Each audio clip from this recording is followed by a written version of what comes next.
Okay, thanks. Well, welcome everyone to this month's teachingamericanhistory.org Saturday webinar sponsored by the Ashbrook Center at Ashland University. TAH.org is the leading online resource for documents-based study of American history, government, and civics for teachers, students, and citizens. I'm Chris Burkett, Associate Professor of Political Science and History and co-chair of our Master of Arts in American History and Government program here at Ashland University. The theme of this year's webinars is Landmark Supreme Court cases.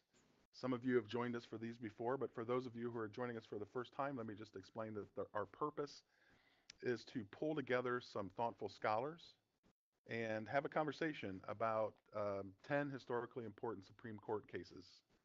And we encourage all of you to join us in that conversation by submitting questions via the chat box, and we will try to get to as many of those questions as possible.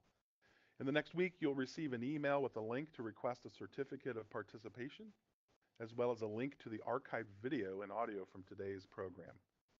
We've also pasted a link to a short survey in the chat box, and we would appreciate it if you could take a minute to complete it. It will help us determine which weekday would work best as far as scheduling a special webinar series in the spring. So if you don't mind, take a few minutes and answer. I think there are 3 questions, and it will help us figure out the best time possible to schedule our spring special webinar series. So to help us think about our topics this year, these Supreme Court cases, of course, we're drawing from speeches, letters, writings, other documents from Ashbrook Center's extensive collection of documents, again, available at tah.org. And the subject of today's program is Dred Scott v. Sandford, decided in 1857, and we're very fortunate to have with us as panelists today Lucas Morel, who is Professor of Ethics and Politics at Washington and Lee University, and Jonathan White, Associate Professor of American Studies at Christopher Newport University. Good morning to you both, and thanks for joining us. Thank you. Morning. Morning. I'll start with a broad question. Maybe to help teachers who maybe are teaching this for the first time to their own students, maybe we should start with, if one of you or both of you don't mind, give us the background on the case and maybe talk about how it got to the Supreme Court. And I'd like to know also, why did it take so long for a case like this to get before the Supreme Court? Why did it take 60, 70 years for a case like this to get to the Supreme Court? Would either of you mind giving us the background on the case here? I can jump in. Sure. Go ahead, John. I'd do that. So Dred Scott was a slave of an army doctor. And if anyone who's listening grew up in a military family or is in a military family, you know that if you're in a military family, you travel around a lot. And it was no different in the 19th century. And so Dred Scott's master took him into free states and free territories, up to Illinois and up to places that are now in Wisconsin and Minnesota. And when Dred Scott returned to Missouri, where he had been living before that, he sued in the Missouri state courts for his freedom. And generally what had happened in the early 19th century was that if a slave from Missouri was taken into free soil and then returned to Missouri, the slave would be set free by the courts. They could make the claim that because they'd been taken into free territory, they were now free. The composition of the Missouri state court system or Supreme Court changed, though, by the time Dred Scott's case came before the state Supreme Court. So he started in a lower level state court, appealed all the way up to a state Supreme Court. And at that point, the state Supreme Court said, well, times have changed. Now we have abolitionists around. They didn't say it quite this crassly, but now we have abolitionists around, and it would be unsafe to start or to keep freeing slaves. And so Dred Scott was declared still a slave. At that point, or by that point, his master had died, and he was now owned by a man in New York. Now, under the Constitution, a person can sue in the federal courts if they're suing someone from another state. That's known as diversity jurisdiction. And so Dred Scott brought his case now into the federal court system, whereas the first time it had been in the state court system. And he was able to do that because he was suing a New Yorker. And it was through that process that it then reached the U.S. Supreme Court and was then decided in 1857. I think that's an excellent summary, John. Let me just add a few things here. Some of you might be thinking, good grief, why would a Southern slave state recognize the de facto manumission or freeing of a slave simply because they were taken out of a slave state into a free state or free territory, and upon their return, why wouldn't they just re-enslave them? Basically, the idea was, look, we want to provide a disincentive for any slaveholder to remove his slave from a slave state and go into a place where they get to see free blacks.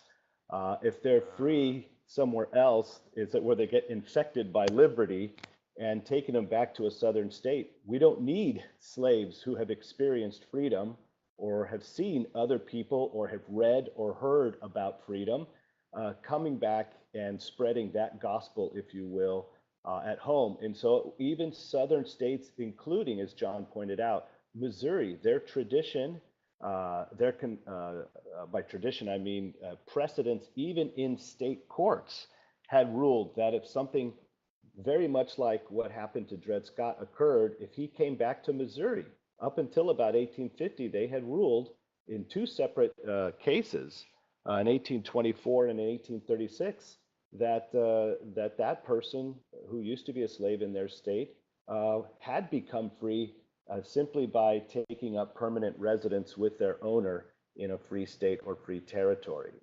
So although that might look counterintuitive to us today, they actually pursued that line of thinking actually to reinforce slaveholding, not because they had, out of the kindness of their hearts, they wanted slaves that had left their state and returned to experience freedom on the home front.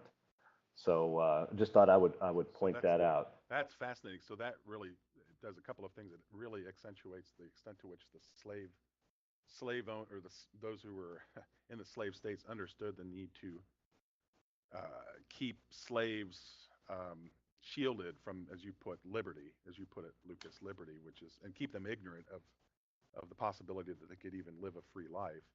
But so what would happen? Do you know what would happen to the slaves who would come back to a place like Missouri and were freed? Would they generally be encouraged to leave? In Missouri, you could be a free black in Missouri.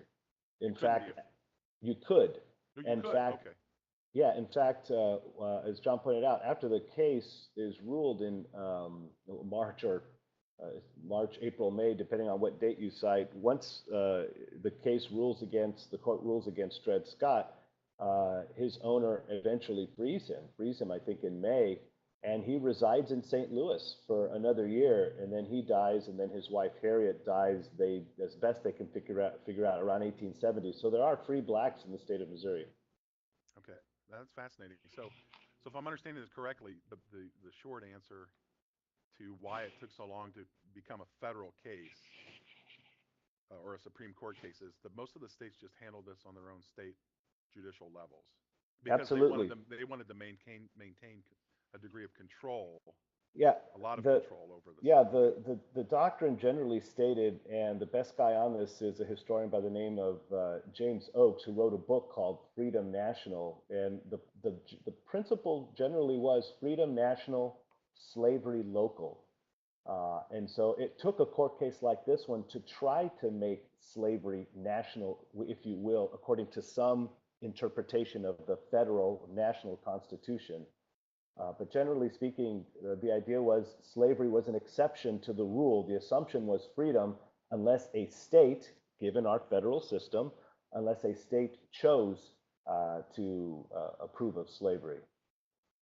So how did the Fugitive Slave Law of, I think it was 1793, right? How did the Fugitive Slave Law, did that have any bearing on these kinds of cases, or maybe Dred Scott's case in particular? Well, quickly, there were two Fugitive Slave Acts. The first one was 1793, and that was most famously and notoriously revised in 1850 as part of the compromise measures of 1850. So could you repeat your question? Sorry.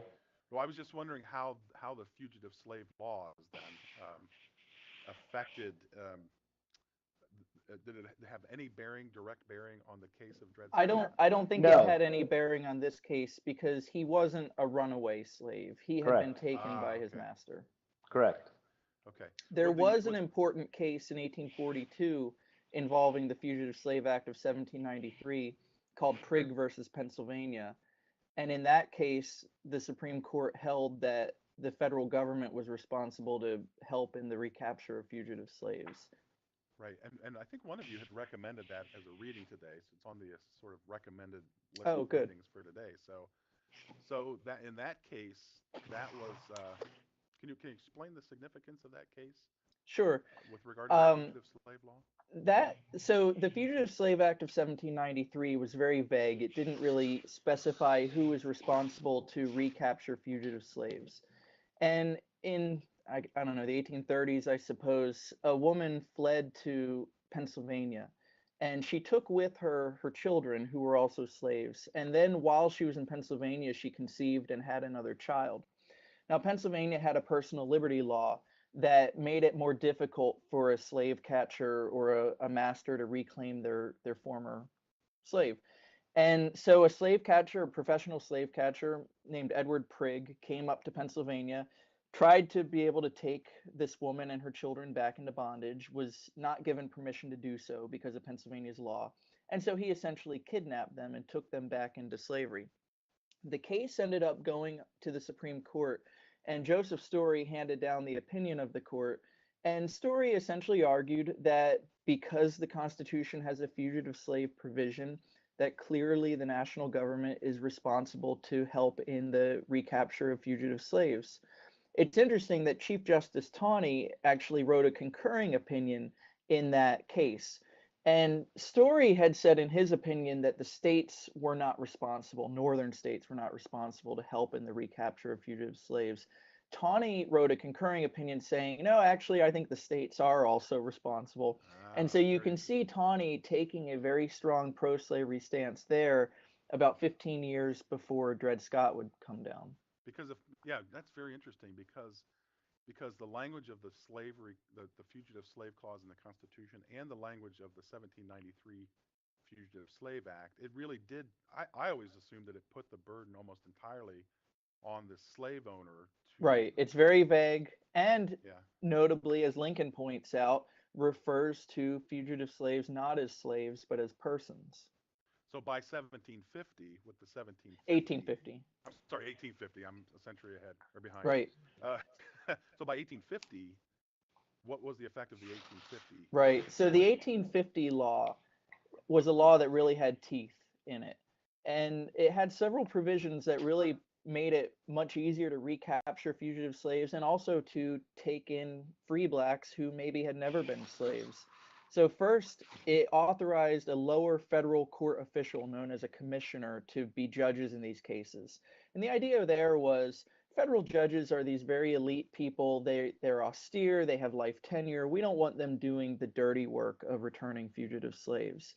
And then within the law itself, there were a number of provisions that made it much harder for an accused fugitive to be set free. In the first case, a commissioner got paid $10 if he found the accused fugitive to be a fugitive. He only got paid $5 if he found the accused fugitive to actually be a free person. In another provision of the law, anyone who was standing by was bound by law to assist in the recapture of fugitive slaves. And finally, the law didn't allow accused fugitives to testify on their own behalf. So if you were a free black born in Vermont and you get arrested and charged with being an accused fugitive slave, you can't testify in court and say, wait a second, I was born in the North. I've never been a slave in my life. You're completely, at the mercy of the court and hoping that someone else can testify on your behalf. But the cards were really stacked against African Americans under the Fugitive Slave Act of 1850 in a way that hadn't been the case under the 1793 law. Yeah, that's really fascinating. So, and I know this is only maybe tangentially or not at least directly related to the Dred Scott case, but Mm-hmm. did Taney have a chance to write a decision or write an opinion on the case involving the 1850 Fugitive Slave Act? Do we know? I don't think any case ever. Well, no, actually, I'm sorry. I'm wrong about that.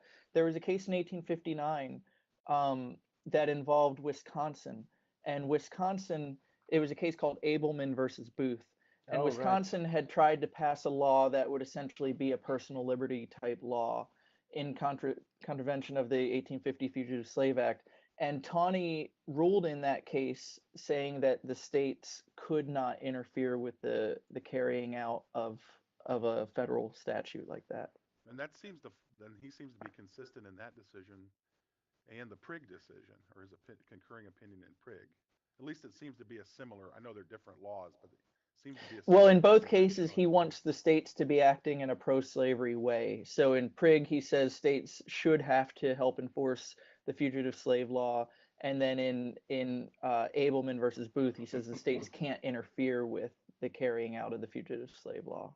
I see. Can I ask a question, if you don't mind, really quickly from Larry? Wants to know on what basis, do we know on what basis Taney argued in Prigg that the state should also be responsible for, or more responsible, have a more active role in returning slaves? Yeah. Let me see. I have it in front of me here. He says in the opinion, he says it is only necessary to state the provision of this law in order to show how ineffectual and delusive is the remedy provided by Congress if state authority is forbidden to come to its aid.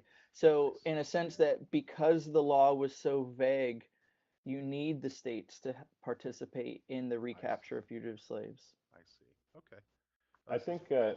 Go ahead. I would just add, as a matter of common expectation and practice, the term for this is comity, comity, where in a federal system, if the laws of one state um, accomplish some objective, for example, if you get married in Ohio and you and your wife travel to another state, that state isn't going to say you guys are unlawfully cohabiting because you did not get married in our state. We are going to accept that that legal action will have legal effect here, even though it wasn't the product of our laws or our courts. Similarly, or to look at the criminal statutes, if you have a fugitive from justice, let's say somebody commits a theft or murder and escapes one state and goes into another, the expectation of the original state is that the governor and the magistrates of the state that the escapee has fled to, that government is going to help extradite that person so that he can be tried in the state where he committed the offense. So if you notice the language in the Constitution that deals with fugitive slaves, even though the word slave is not used, also deals with fugitives from justice. So the analogy or the parallel reasoning is there. This is a fairly commonplace, conventional, long-standing, traditional expectation of either countries to countries, or in our case, states to states. If somebody has done something wrong, they can't go across the state line and go, nanny, nanny, nanny, you can't catch me. They're going to expect that that government actually extradites that person and helps bring them back. I see. But Lucas, you mentioned the fugitive slave and the fugitive from justice clause in the Constitution, and maybe before we sort of circle back to the specifics of the Dred Scott case, why do you think there are two separate clauses? I mean, Uh, they're based on a kind of similar sense of comedy, as you say, right? Right. But I think it was simply, I mean, I haven't looked at that history recently, but I think it was simply a demand and expectation explicitly. The concern for the delegates at the Constitutional Convention from South Carolina and Georgia in particular, they needed to gain a new lease on life for their institution of slavery, and they wanted that explicitly in the deed so that their institution of slavery wouldn't be undermined in at least the foreseeable future. So it was either, give us this plus some other provisions like the Three-Fifths Clause and the 1808 provision that Congress could not ban the importation of slaves before 1808. They extracted that as a minority cohort of the Constitutional Convention and saying, basically, if you want us to cooperate, you got to give us this or something along these lines, or we walk.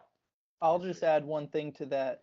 And the section about a person charged in any state with treason, felony, or other crime, that section is actually drawn word for word out of the Articles of Confederation. And so they plucked that out of a pre-existing document, but then they added the Fugitive Slave Clause.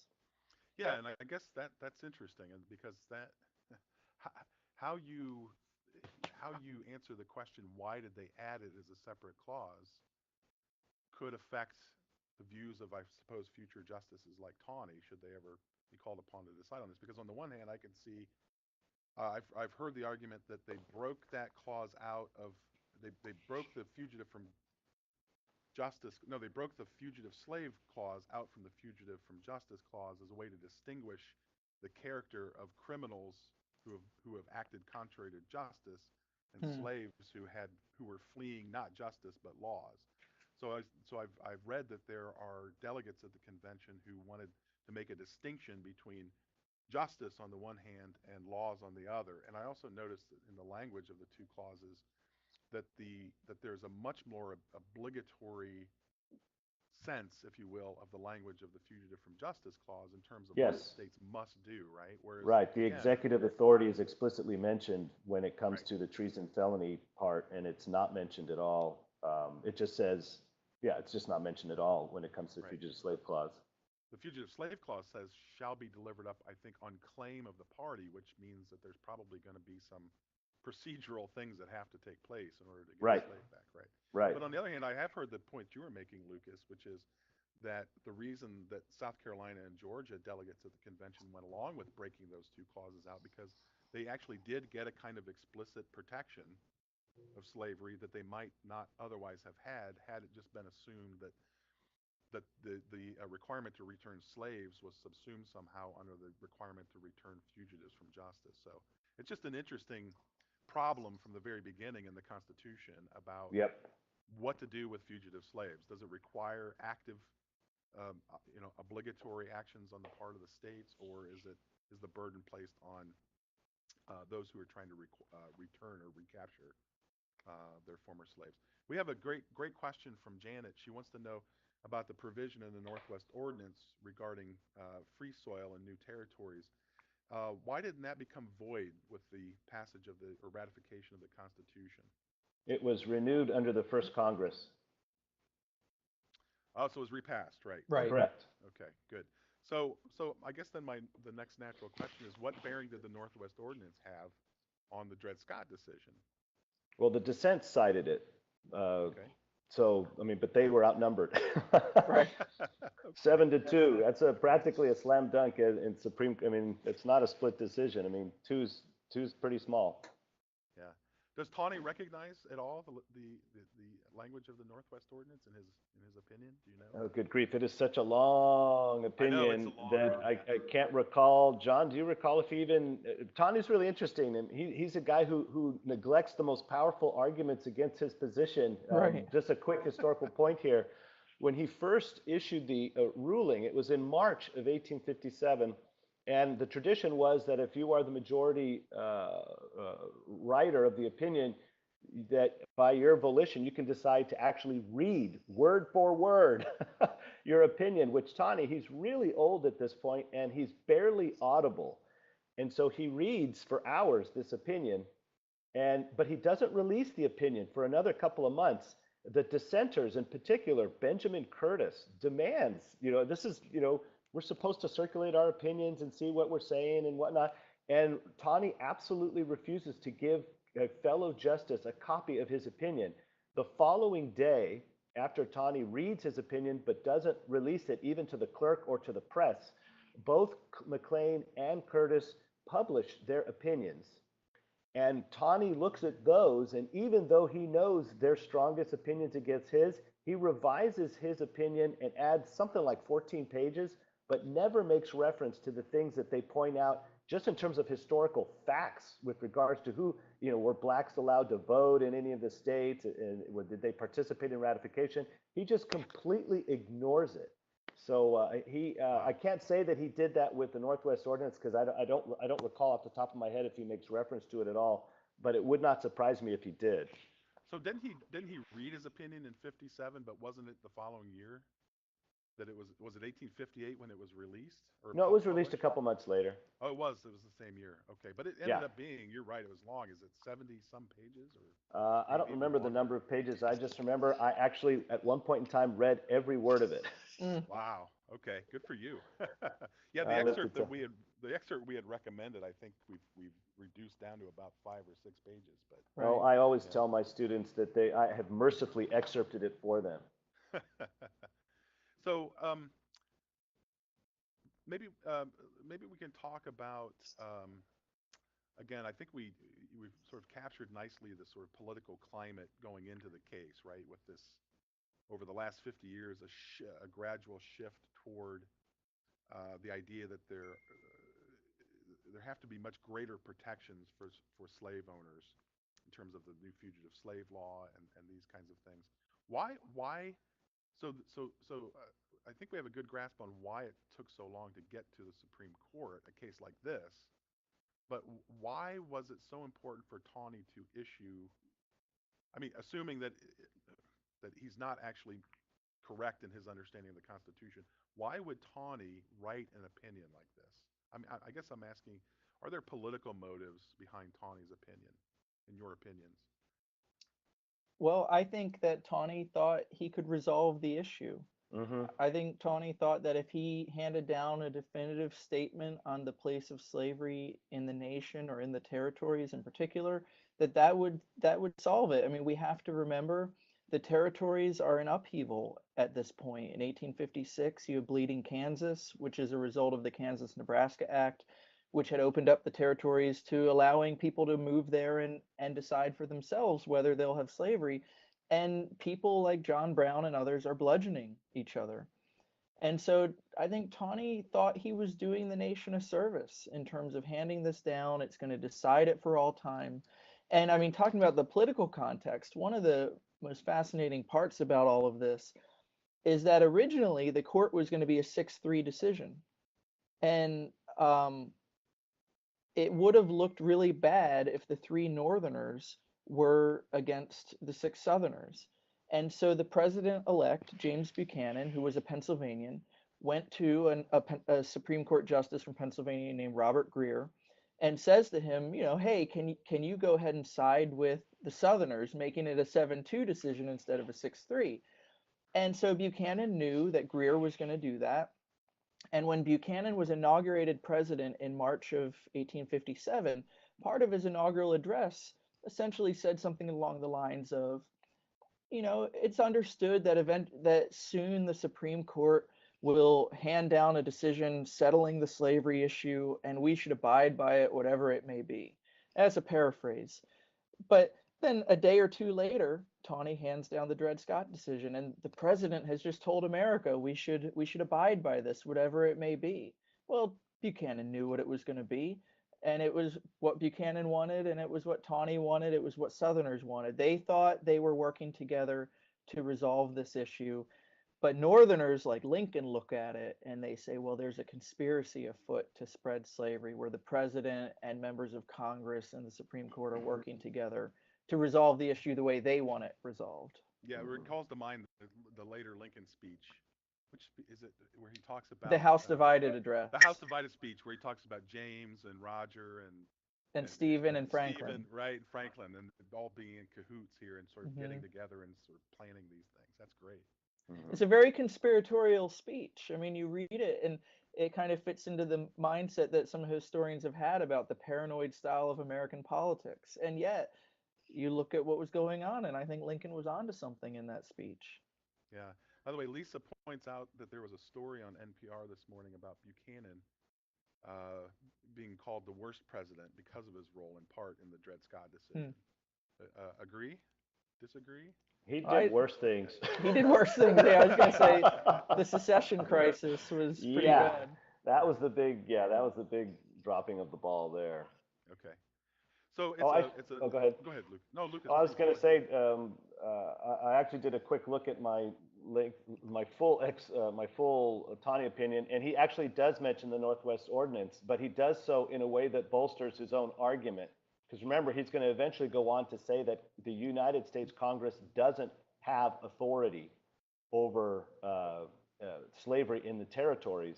And he's going to make that argument in part because he doesn't think Congress has authority over territories at all. The only territories he thought they had that the Constitution empowered Congress to deal with was the territory already owned by the United States at the time, which doesn't Oh, I include the see. Louisiana Territory. So when it comes to the Northwest Ordinance, he says, oh yeah, the Northwest Ordinance that some people claim was passed by the Articles of Confederation Congress, they even didn't have authority over that territory. And he uses the term Congress of the States, but he uses it simply in the general understanding of the word Congress, the same way we would use the word assemble or assembly. He said the states decided among themselves what to do with the Northwest or with that Northwest Territory. But once the U.S. Constitution was established, it had no authority anymore over that territory. And even if they renewed it if they renewed the Northwest Ordinance of 1787, that wasn't authority that they had at all. So even though we've assumed that they had it and have been practicing under it all this time, he never believed that they had authority over that territory to begin with. That's amazing. So just so I understand this, so I'm not misunderstanding it. So Taney is essentially saying that an act or an agreement that had arisen under the Articles of Confederation, essentially, right? Over that territory. Over that territory was He binding. did not believe that they, go ahead. Even after the ratification of the Constitution, that act over that territory was binding. It was already dealt with prior to the Constitution coming into being. So if they Wow. decide to wave their wand over it and say, we like what they did, Taney says, that action is essentially moot. In other words, it's already taken Wow. care of. And so we can't use that as a precedent for subsequent regulations in subsequent territory acquired Wow. by the United States. Well, and that's Wow. such a misreading of the clause because it's in future tense. Congress shall have power in Over. Article 4. Yeah, but it's over territory that they already possess. That That's they his already possess, right. interpretation. That's his interpretation. So he very much circumscribes what authority they have vis-a-vis territories. He eventually says, and by the way, this is not controversial. In the early decades, there is some debate over whether the United States has authority to acquire new territory. That was Right. not an open and shut. Right. Not everybody believed that they did. Right. Yeah, and those who did, it seems to me that most of them who did say that they could acquire territory applied strict reasons for acquiring territory. So it had to be for the purposes of, say, adding future states or something to that effect. Although I think maybe that's an argument that is around toward more the progressive era after. Yeah, and not to get us too far afield here, but because remember, even Jefferson thinks that what he did was technically unconstitutional when they acquired Louisiana. So he said, look, I'm really squeamish about this. We need to amend the Constitution. We've just like in practice discovered something that we really need to have authority over, but it ain't in the deed. So let's change it after the fact. And, you kind of like he's going to throw himself on the mercy of the court, which is the court of public opinion. So the Northwest Ordinance was completely illegitimate, unconstitutional, and not applicable at all in the Dred Scott case, according to Taney. Correct. Wow, that's amazing. So Lucas, you've got the full version in front of you. It's been a long time since I've read it too. Does he do that pretty quickly, pretty summarily? No, it's in the last third. Third, okay, all right. I'll have to take a look at that again. That's fascinating. So again, it's a really volatile time, as you've been pointing out, and passions are high, running high on this question of slavery. It's probably not an accident that this decision takes place less than 3 years prior to the opening of hostilities in the Civil War. So Taney thinks that he is going to settle the question, and at the same time, does he think he's going to somehow assuage the passions or calm the passions among the American people over this issue as well? I think so. I mean, I agree with John that there are definite political reasons, rationales for why Taney assumes the writing of this case rather than leaving it to Justice Nelson. What Taney thinks he's going to do is essentially this, in an analogous way, what Stephen Douglas thought he was going to do with the Nebraska bill passage. In other words, slavery is driving people nuts in this country. It's dividing us. And so why don't we just take the topic, let's take the issue off the national table, right? So Stephen Douglas's version of this was called popular sovereignty, or as I teach my students, append the adjective local, right? So local popular sovereignty. Let the states decide what they're going to do about Black people. Are we going to enslave them? Are we going to give them rights, or somewhere in between? And it's similarly with the territories. Let the locals who are going to be most affected by this very divisive issue, let them decide what they're going to do about slavery. Takes it off the national table, and that calms the nation down. It promotes unity, and it's, you know, charitably understood, a very kind of statesman-like move on Stephen Douglas's part. I think Taney is doing something similar in this case. He says, let's get it off Congress's table. Let's rule in a way that says Congress never had authority over slavery in the territories. But he goes further, and this is where he disagrees with Stephen Douglas. He says, under the Fifth Amendment due process clause, you can't have your life, liberty, or property deprived of you without due process. He actually creates a right to slavery, to slaveholding, by an American citizen who takes chattel slavery into a federal territory, and essentially says they deserve protection regardless of what Congress said, because, by the way, Congress never had authority over the territories in this fashion. So I think they're running somewhat on parallel tracks there, and both are political moves to try to do something regarding the most divisive and potentially destructive institution, at least in terms of the national debate, and that is slavery. Yeah, so I've always, again, it strikes me that there are almost two parts to the opinion. That is, there's the part Yes. that deals with the particular case before him, that is Dred Scott, right? And Right. we can talk about, if you don't mind here, Taney's logic or his reasoning about why Dred Scott has no right to bring suit before a federal court to begin with. But there's that second part that you pointed out, Lucas, where Taney goes on and, Right. And says that right to own property and slaves is firmly and expressly, or distinctly and expressly affirmed in the Constitution. Yeah, Correct. and that really does undermine, as you know better than I do, Stephen Douglas's argument for popular sovereignty. And Lincoln, of course, is going to take that and try to drive that as a wedge. That's right. Between them, right? Eventually, but what is Taney's? Maybe you can walk us through his opinion with regard to Dred Scott and how he comes to the conclusion that Dred Scott cannot be a citizen and therefore cannot even bring suit. So essentially, Taney is saying we're going to throw this case back to the states, right? Or are we dismissing the case altogether? John, do you want to do that? Or... Well, first I'll say this case involves the territories, really, more than the states, I think. Lincoln fears a decision involving the states is coming in the future. But right. In answer to your question, Taney equates the words of the Constitution, "We the people of the United States," in the preamble with the word citizen, and he essentially maintains that African Americans were not part of the people in 1787 and therefore are not citizens and cannot sue in the federal courts. And so at that moment, now, of course, there's all sorts of problems with that argument. The dissenters and then Lincoln point out that 5 states in 1787 allowed Black men to vote in terms of ratification of the Constitution. In fact, there's historical scholarship on the right to vote that shows that at least 9 states permitted Black men to vote in the 1780s. So Blacks were part of the people, but Taney conveniently ignores those kind of facts.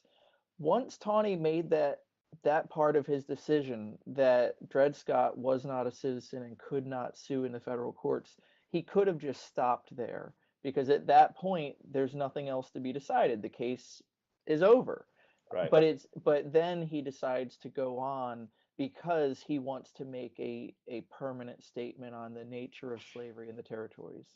Because if he had stopped there at that first point, John, he would not really ultimately have settled. Would he have settled the question? No, he wouldn't have settled anything other than he would have settled Blacks are not citizens. It would have settled that question. Okay.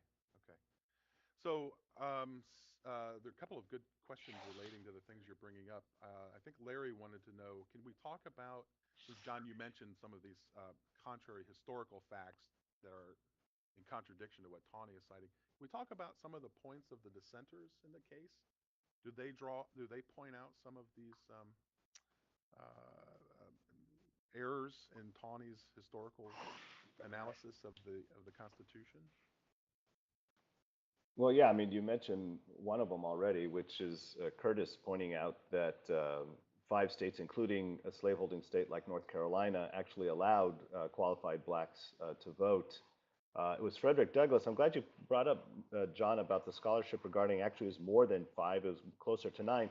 Frederick Douglass claims there were 11 states where blacks could actually vote. And I always thought that Frederick Douglass was straining there because he doesn't have exactly a Lincolnian interpretation of the Constitution through and through, although it leans more towards Lincoln than clearly Tawney or Stephen Douglas.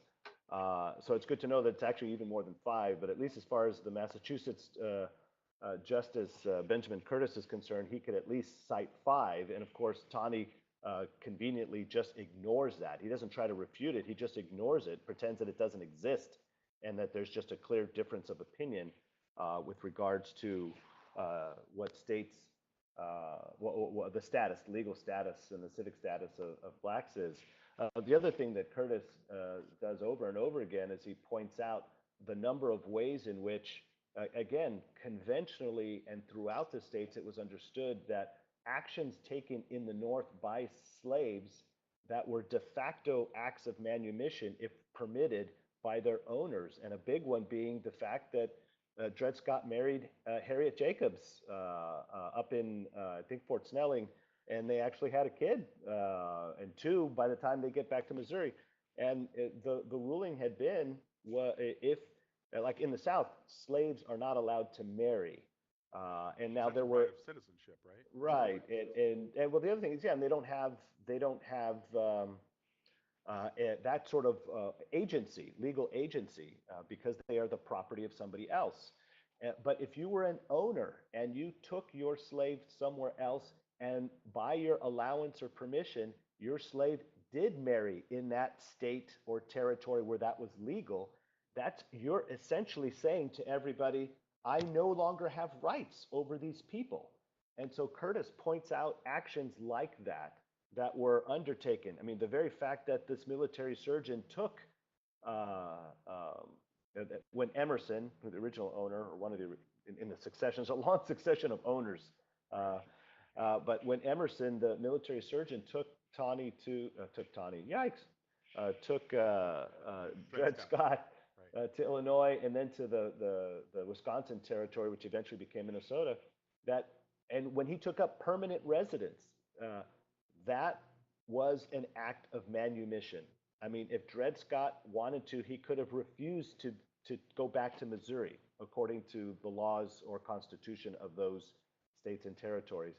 And he got married. I mean, these actions, all done by the acquiescence of his owner, were essentially acts of emancipation. And Curtis says, look, this is not news. Nothing to see here.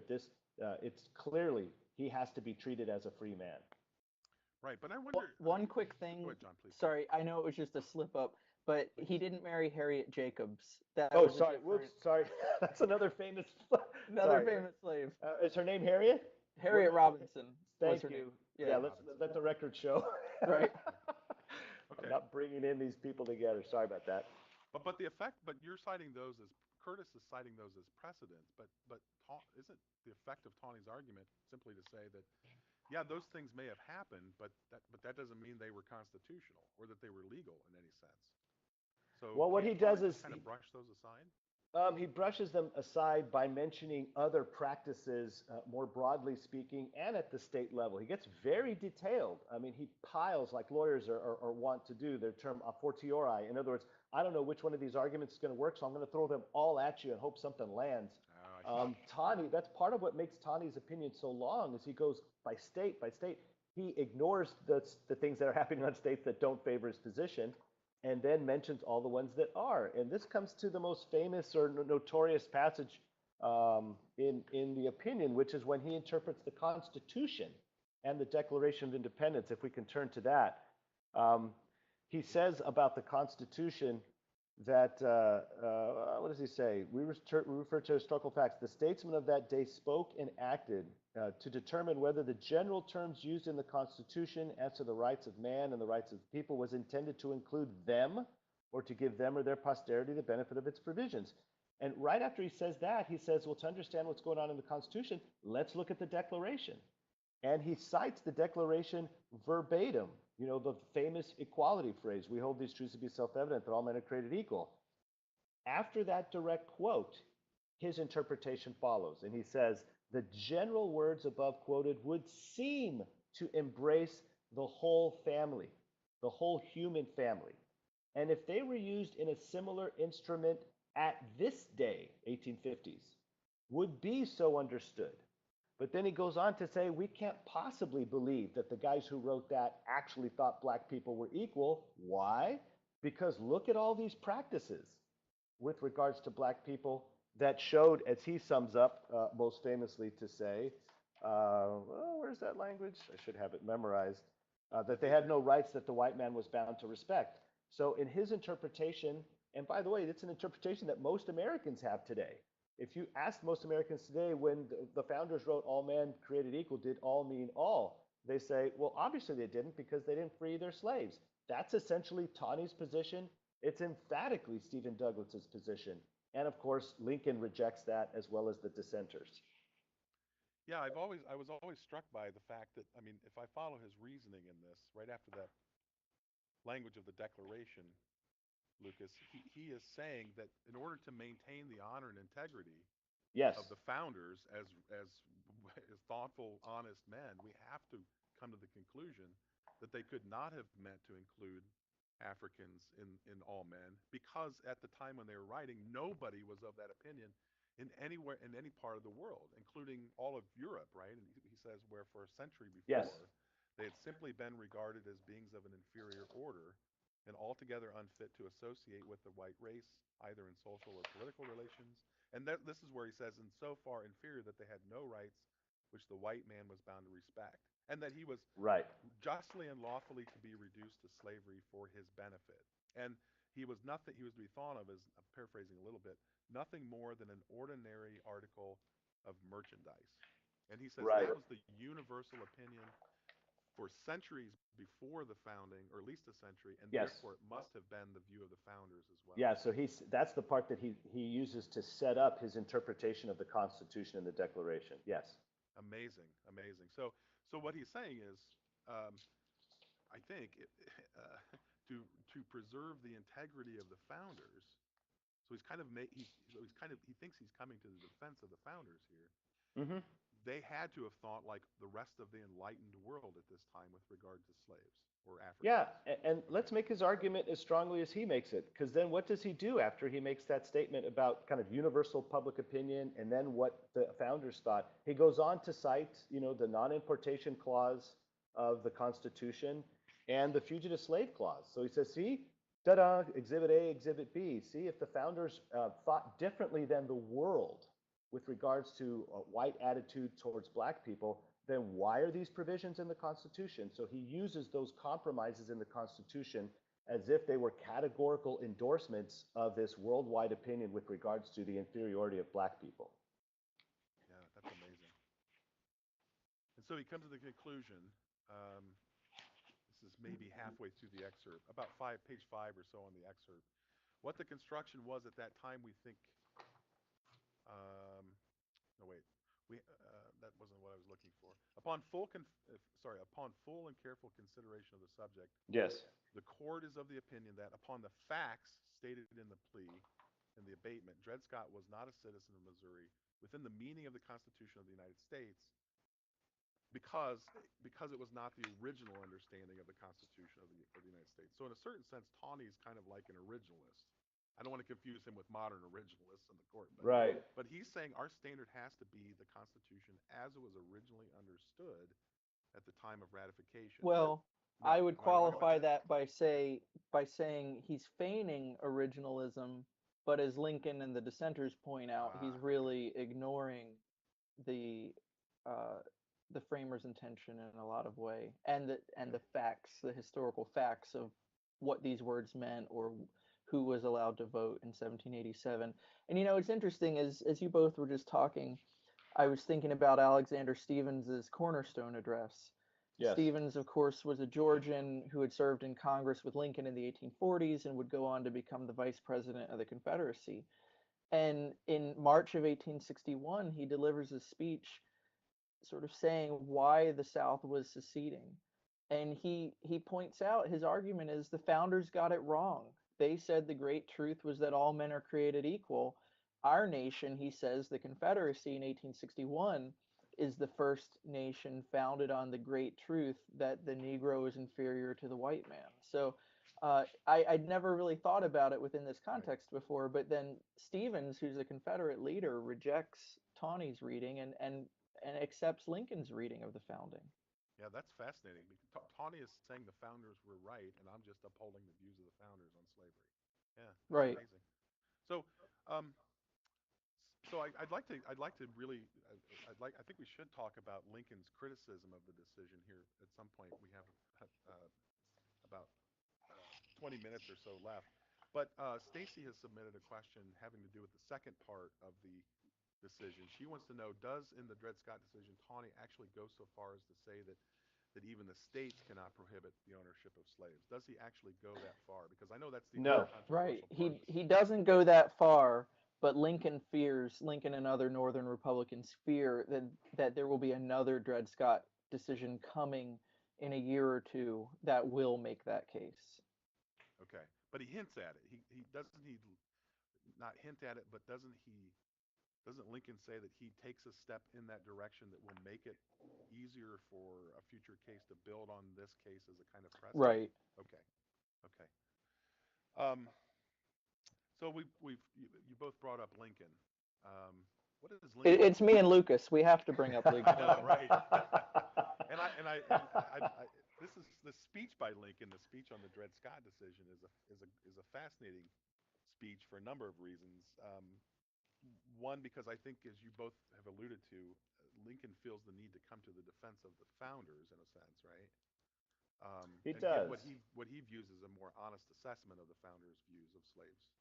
Yeah, I think that's a good place to jump in, is because, as Jonathan just mentioned, Taney gives a version of original intent jurisprudence to justify his opinion, and Lincoln has a different understanding of the founders. His understanding is that what they originally intended can't simply be seen or understood by the fact that they allowed or permitted black people to continue to be enslaved. Let me just read a portion. This is the paragraph that begins, Chief Justice Taney, in his opinion in the Dred Scott case, etc.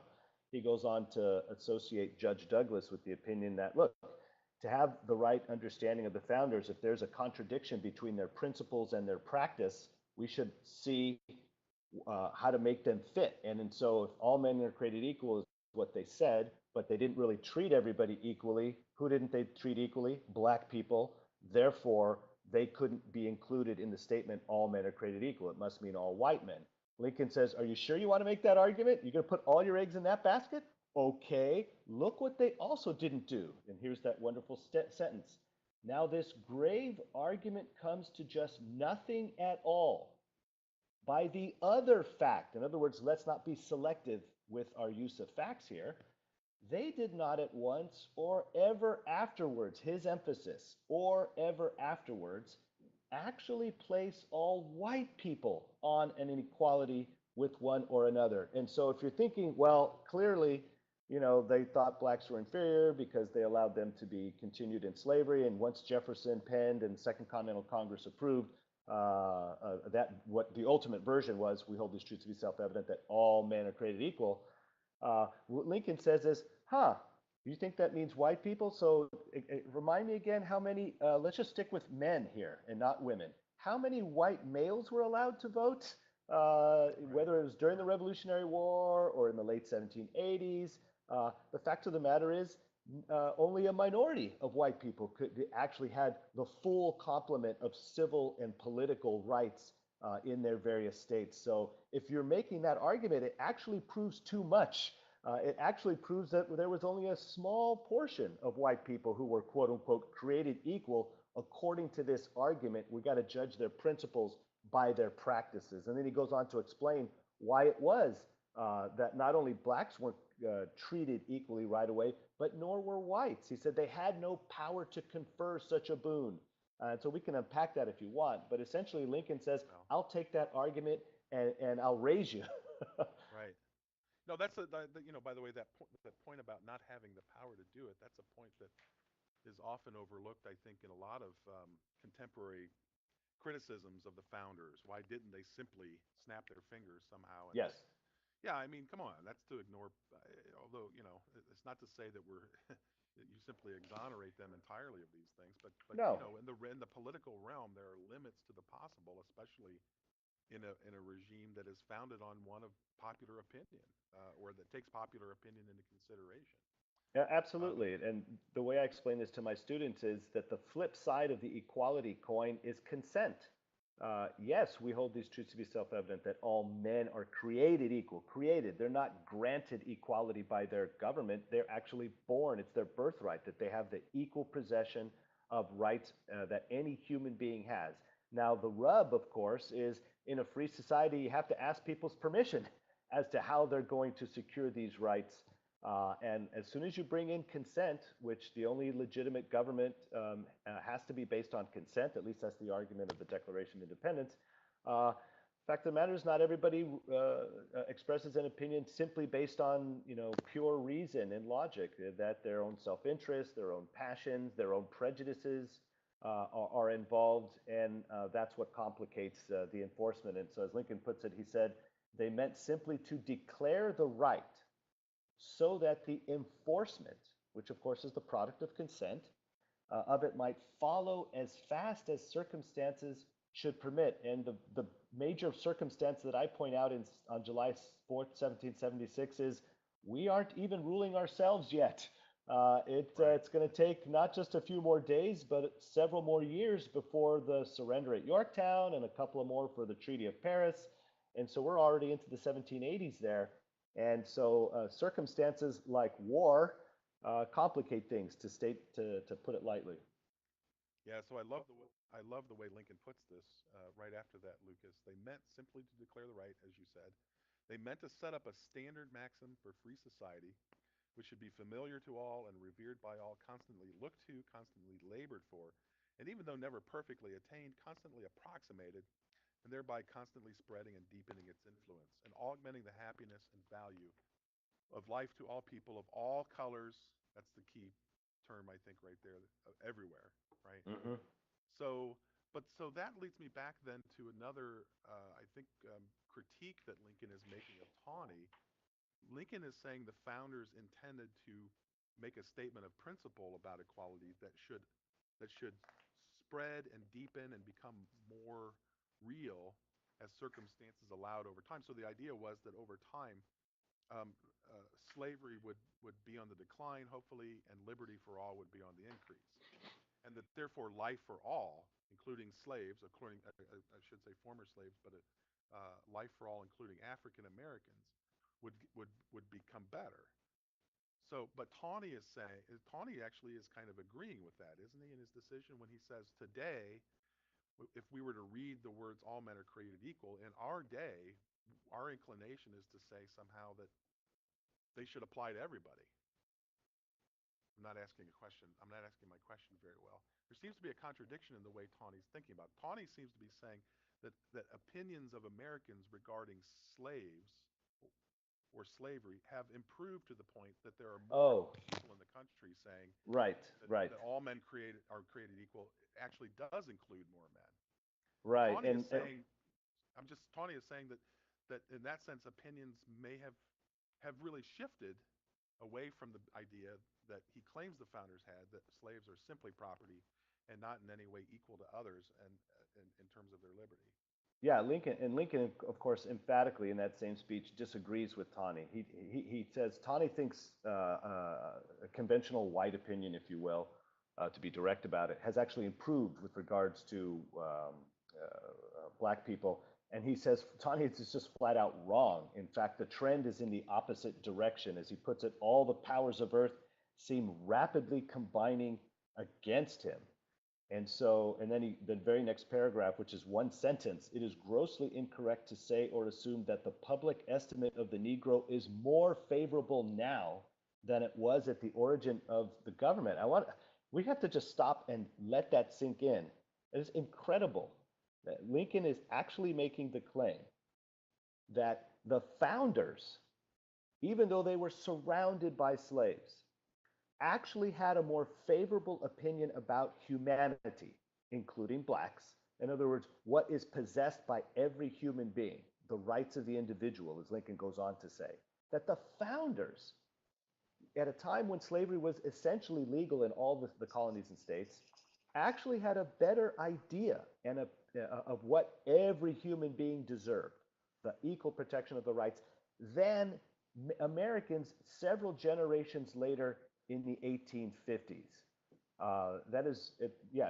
It's truly astounding to see Lincoln stand up to Taney and say, do you read the paper? Yeah, right. Have you seen these laws that have been passed recently? Are you kidding me? There was a movement towards emancipation among those slaveholding founders, where of the original 13 colonies, then states, actually 6 of them emancipated slaves and they became free states. He says we have not seen that like since. In other words, states not only are not trending in that direction, states that had slaves are now getting rid of them. He says we can't even see that in Kentucky. If Clay can't pull that off, his beau ideal of a statesman, if Clay couldn't even get their legislature to pass legislation for gradual emancipation, what's going to happen in Alabama, Mississippi, South Carolina? It's like, there's no way. We're actually worse on the principle of liberty. We are not what we were, he says to this Kentucky judge in 1855. Lincoln is extremely pessimistic about the trend, and he actually thinks things were better, oddly enough, in a day and age when slavery, at least according to law, was practically legal everywhere. Yeah, so there's this great paragraph you were pointing to. It starts with, in these, the Chief Justice does not directly assert, that plainly assumes as a fact that the public estimate of the black man is more favorable now than it was in the days of the Revolution. And jumping ahead, this line always stood out to me. After he goes through, as you were saying, Lucas, all the changes in the legal attitude towards slavery, he concludes, all the powers of the earth seem rapidly combining against him. Mammon is after him, ambition follows, and philosophy follows, and the theology of the day is fast joining the cry. Yeah. That's the state of public opinion in Lincoln's day. Contrary to what Taney is saying.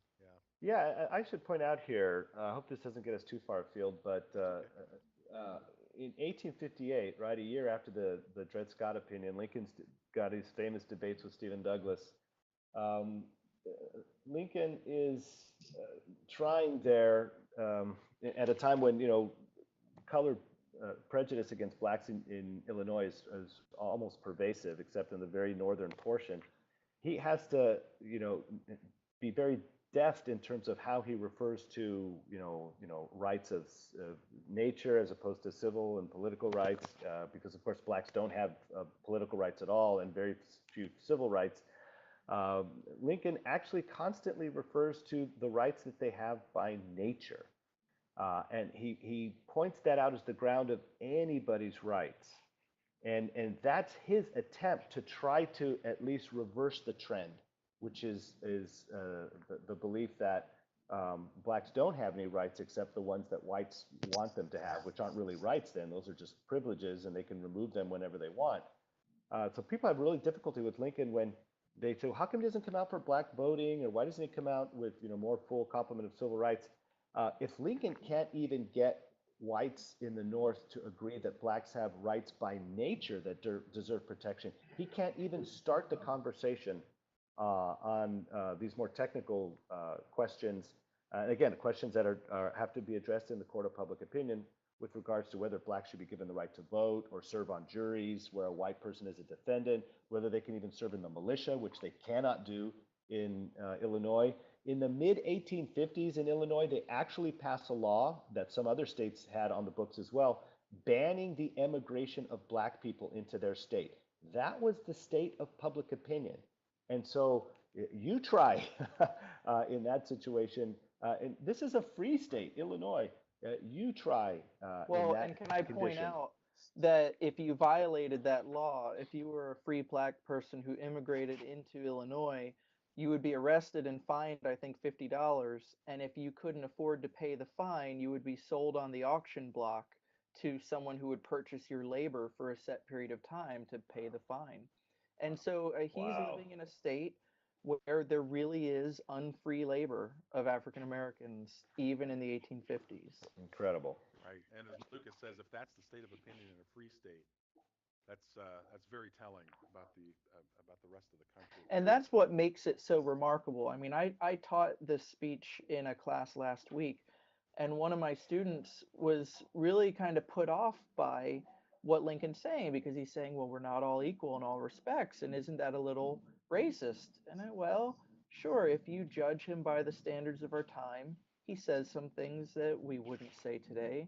But if you think about him within the context in which he was operating, and he's making incredible arguments. And Lucas pointed out about the all men, but if you look at this speech, twice he uses a black woman as an example of someone who possesses the rights of life, liberty, and pursuit of happiness. And I always love to point out to my students, if you were to think who is the lowest of the low in 19th century America, it's going to be a black woman because she has no rights as an African American or a slave, and she's second class citizen, if at all, because she's female. And yet Lincoln holds out black women and black girls as examples of people who possess the same rights. He says, as all of you in the audience, they are equal to you in their right to eat the bread that they earn. That is a wonderful point. I had not noticed that before or thought of it in that context. But again, the circumstances, we've been talking about the circumstances in which Lincoln has been giving these speeches. And you're reminding me of when Lincoln and Stephen Douglas, get into the debates. Douglas says repeatedly, "I can't wait to trot him down to Egypt." Right? He wants to get him in that even more extreme southern portion of Illinois. Cairo, Illinois. Cairo, right? Yeah, Cairo. Well, They no, pronounce Cairo. They pronounce it Cairo, but it's Okay. it's Cairo. That's the Egyptian Yeah, illusion. the Egyptian. Yeah, right. So, but if I can get him down into that portion of Illinois, I want to see whether he says the same sorts of things, and Lincoln essentially does. Well, more importantly, I would think, even if Lincoln doesn't say it as emphatically as he does in the northern, more freedom-loving area, Lincoln points out, dude, these things are printed in newspapers, so I could be on the moon and and say everything I want at the top of my lungs. It's in the papers, so the people down south already know what I think. Is that a quote? Did Lincoln say, "Dude"? We'll have to go back and read the speech. Thanks, John. Yeah, probably in there somewhere. But I'm glad we're talking about this because I was going to raise this question of how Lincoln's speech on the Dred Scott decision affected not only the debates for the Senate race in '58, but also perhaps the 1860 election, because we know that in the '58 Senate debates, Stephen Douglas made a big deal out of Lincoln's criticism of a Supreme Court decision, right? Yes. And so much so that Lincoln felt obligated to defend his criticism of a Supreme Court opinion. Yeah, let me state something in the speech. Yeah, let me just state something briefly on that, and then I'll let John chime in because I've been talking a lot. But I want to make sure people don't miss this. Notice, if what the court said is correct, and Congress doesn't have the power to regulate slavery, even to the point of banning it in the territories, what has he just done to the Republican Party? This party that's only been in existence as a national party for 1 year, 1856, and at the state level for since '54, but not widespread. Lincoln's not even a Republican until 1856. So 1 year after they've run their first nominee for president, and they lost, but they made a good show of it, Taney essentially says the Republican Party has no reason for being anymore because they're the one plank that has coalesced them most solidly around the one issue is no extension of slavery into the territories, meaning Congress has every right and they should exercise their right to ban slavery. Taney says, no, they don't. he's essentially basically said the Republican Party doesn't have to exist anymore. And they say, no, we have every right to do so, and we're going to make speeches and rallies, et cetera. So they have a really tall mountain to climb, with the court already saying they essentially don't have their original raison d'etre as a party to rally the troops around. Yeah. Well, that's fascinating because that explains not only why. I mean, another of Lincoln's motives in this speech is one, he's going after the doctrines regarding slavery that certainly come out of Taney's opinion. But I hadn't thought of this, Lucas.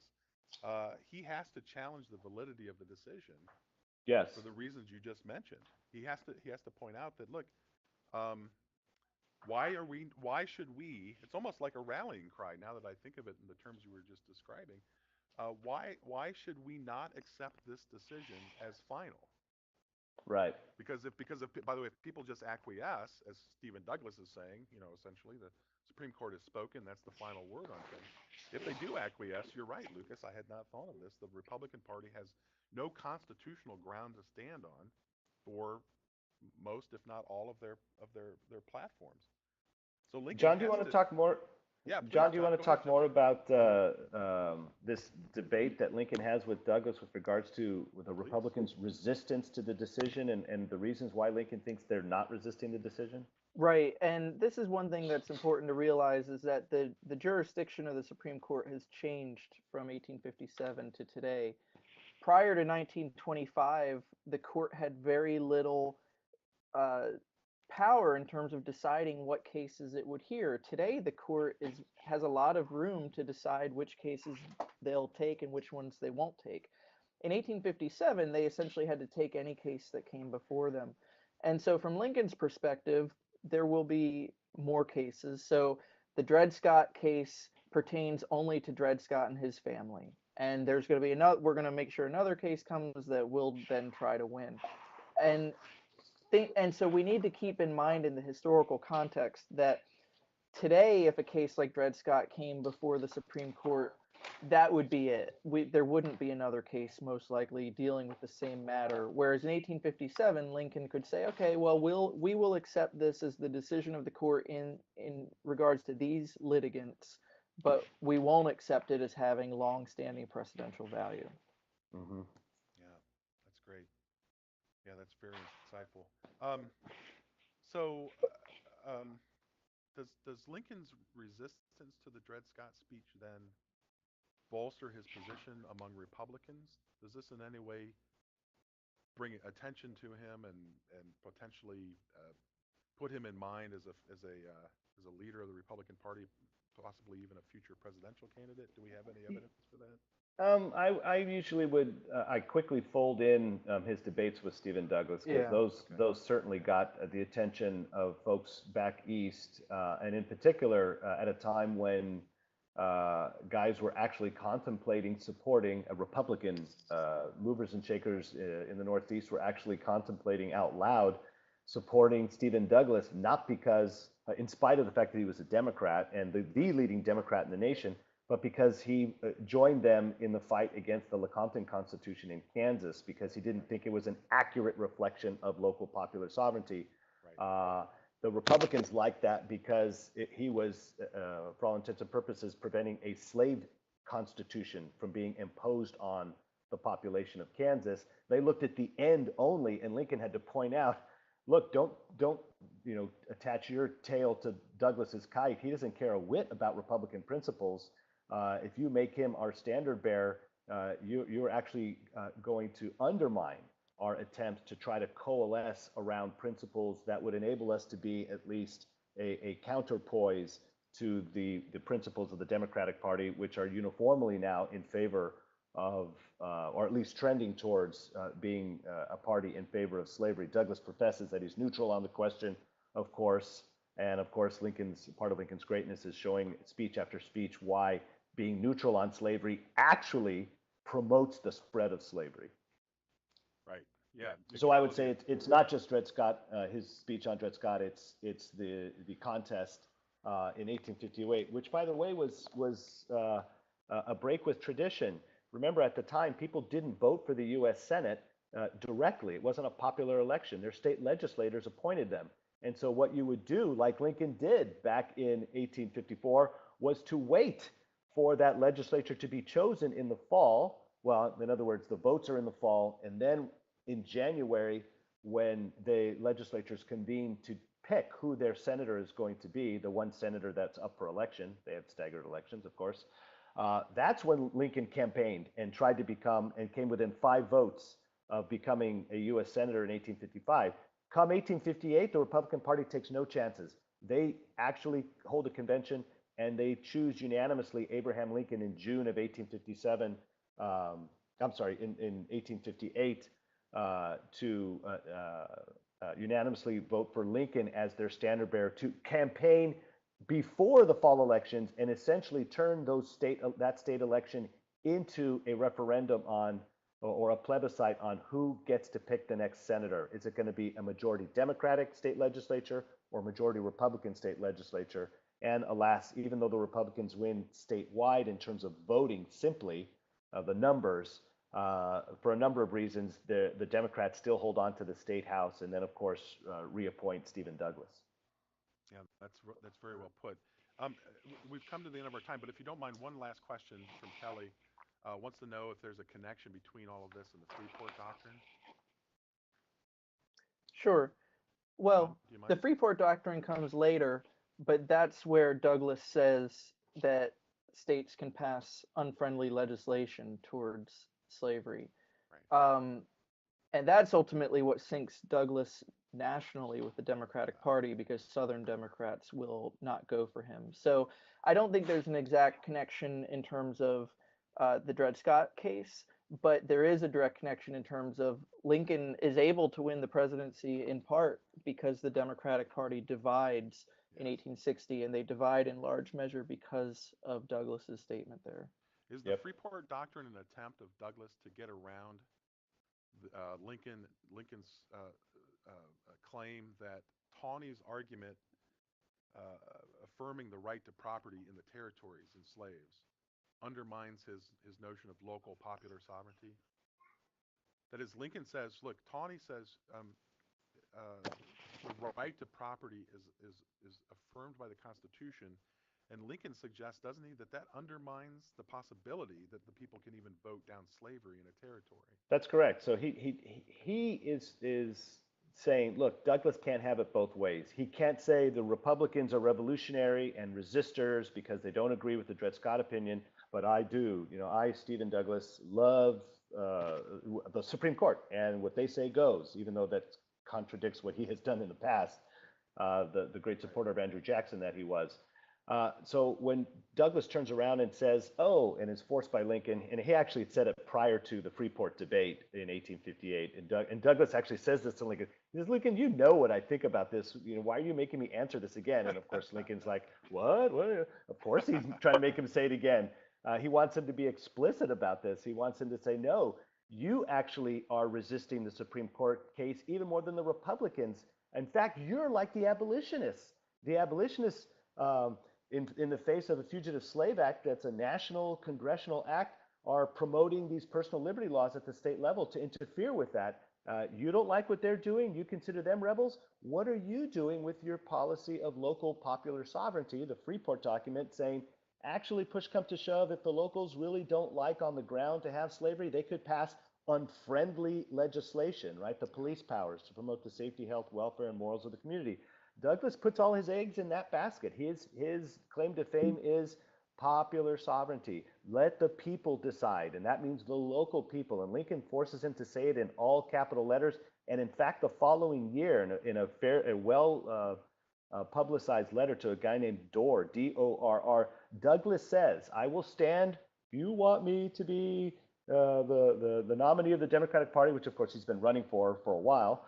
I will do so except if you make a demand upon me to promote and endorse a federal slave code. In other words, to put teeth into the bite of the Dred Scott case. If you say I have to pledge ahead of time to get the nomination, I have to pledge to support a plank of the Democratic Party that will demand of Congress a law applying to all the territories protecting slavery find somebody else. And that is incredible from Stephen Douglas because he really wants to be president. He came close in 56, and here's his chance. Buchanan has already said he's only going to serve one term. It's his oyster if he wants it, and he says, not if it makes me back off of popular sovereignty. Wow, that's amazing. Well, again, I thank you both so much. We've gone over time a little bit, and I It's been apologize for fun. that, but it's been fantastic. A lot of great things to think about. Jonathan, Lucas, thank you again so much. And I Sure. hope this has been of use and help to our teachers, especially who are going to teach these courses to their own Great. students. So I've learned a lot, as always, from the two of you, and I thank you very much. So Thanks, John. Thanks, Chris. Thank thank you you. very much. Yeah, and we'll talk to you guys soon. Okay. Hopefully, we'll do this again in the future if you're willing. Cool. Excellent. Just let me remind, and also let me thank the participants for submitting some great questions. Yes, on a Saturday. Woohoo. Yeah, right. Pretty good for a Saturday. That's really good. So I'll also remind you about the email you'll receive with the link for the certificate of participation. Also, please take time to fill out that short survey so that we can schedule our webinar for the spring. And consider looking into a MAG course, which is very much like this. Lucas and Jonathan both teach regularly in our master's program, and if you like the conversation today, this is what you can kind of expect in our courses. So our next Saturday webinar will be November 19th. It'll be on Brown v. Board of Education with a little bit of Plessy v. Ferguson brought in, and we'll be joined by Emily Hess and Jason Stevens, both of Ashland University. So I look forward to seeing you all then. Until then, take care. Thanks. Thanks. Signing off. Lucas, fantastic.